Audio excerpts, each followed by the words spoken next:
Here was a recent headline that got a lot of attention, not surprisingly, in the Los Angeles Times.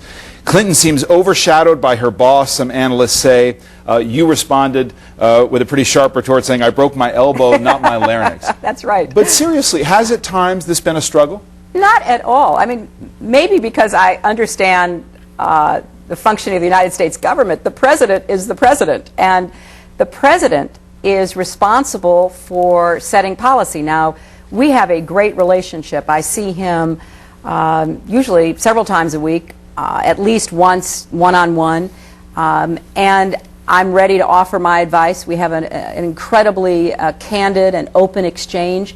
In fact, the whole team does. And this is I really kind of interesting. welcome I mean, the whole team of rivals idea.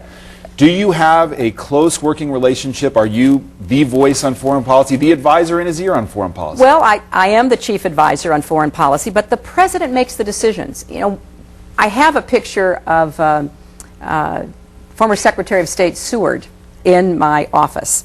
He was a New York senator who went on to serve President Lincoln, which is part of what created this concept of team of rivals. He became one of Lincoln's closest and strongest advisors.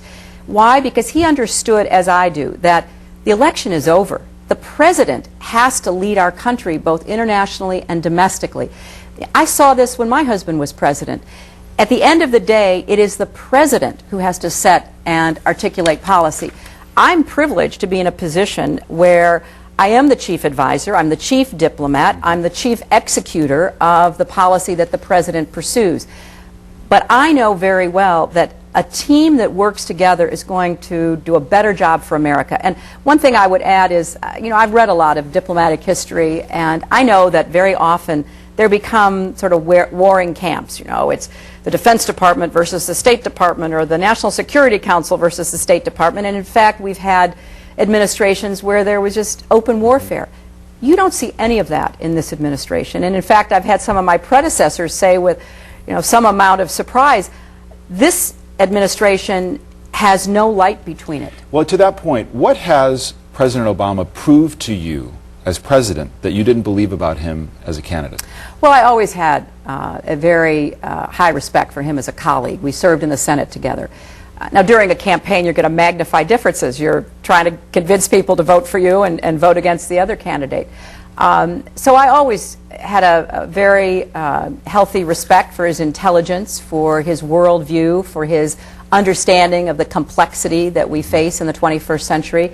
Now, having worked with him for 6 months, what I see is his decisiveness, his discipline, his approach to difficult problems. We have a really good process in the NSC that intensely examines problems, brings people to the table, goes outside the usual circle, tries to tee up decisions for what's called the Principals Committee, which I and the Vice President and the Secretaries of Defense and our CIA and our DNI and everybody sit around a table in the Situation Room.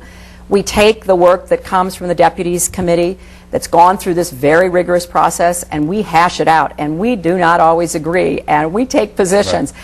And at the end, though, we reach a consensus. Either we are at a point where we feel that we know the best thing to suggest to the president, or we suggest a minority and a majority point of view. And then we meet with the president, and the president hears us out. Oftentimes he'll put somebody on the spot and he'll say, well, David, what do you really think? Right. Or he'll go and say, I didn't hear from you yet. And at the end of the day, the president makes the decision. And I've been very impressed by that. During the campaign, you questioned both his experience and his toughness. Are those issues that you don't feel as strongly anymore? Oh, I don't feel them at all. I mean, I think that, those were appropriate issues to raise in the campaign. I have no problem with having raised those because he hadn't yet been on the national scene. But look, I'm here to say, as somebody who spent an enormous amount of time and effort running against him, I think his performance in office has been incredible.